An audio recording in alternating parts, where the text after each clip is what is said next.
Today, the unemployment rate fell from 4.9 to 4.6%, the lowest since 2008, and it beat market expectations of a 5% unemployment rate. Today's ABS jobs data takes into account the second and the third weeks of New South Wales lockdown and the last few days, well, the starting of Victoria's lockdown that began at the end of that reference period.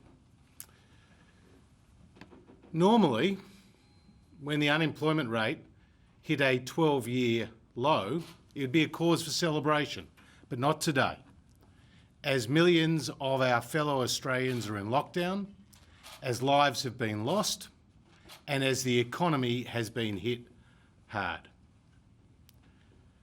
Today's numbers show the impact that the lockdowns are having, particularly in New South Wales, with a fall in the number of hours worked in the month of July of 7%, and an increase in the effective unemployment rate to 8.3%, as 230,000 people in New South Wales became employed, but on 0 hours. But as I've said at this podium before, and as these numbers bear out, there is enormous resilience in the Australian economy. We've bounced back before as restrictions have eased, and will bounce back again. In these numbers, you see the impact in Victoria as they were recovering from their previous lockdown. In fact, hours worked in this month of July increased in Victoria by 9.7%. And 170,000 people who were employed on 0 hours came off being employed with 0 hours. As you know, from day one of this pandemic,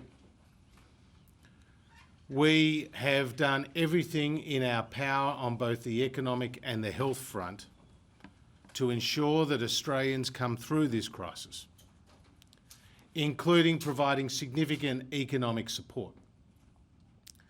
And the economic support that we're providing in the form of the COVID disaster payment, with individual weekly payments of $450 a week if you've lost between 8 and 19 hours of work, or $750 a week if you've lost 20 hours or more of work, have been very effective in targeting those people who need support and have lost hours of work. Over $3.1 billion has actually gone out the door, and more than 1 million Australians are receiving those COVID disaster payments.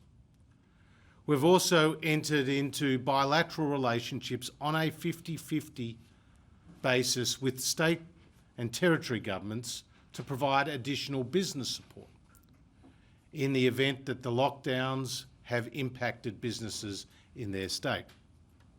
Today we're announcing an additional $807 million in partnership with the Victorian Government to support small and medium-sized businesses over the course of the next 2 weeks with their extension of the lockdown.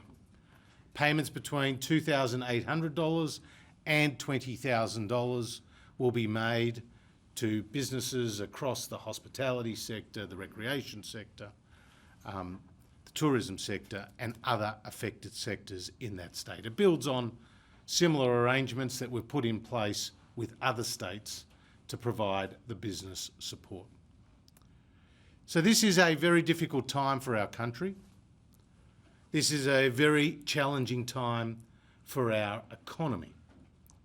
Today's numbers do show that there is enormous resilience in our economy. And we know that with the Doherty modelling and the roadmap that was agreed by National Cabinet, there is a pathway out of this crisis. The vaccine rollout is gaining momentum, with more and more people being vaccinated right around the country each and every day. And as we reach those targets of 70 and 80%, we can see the restrictions easing across the country. And as restrictions eased, our economy bounces back. That's the experience in the past over the course of this pandemic, and that will be the experience in the future as we come out of those restrictions.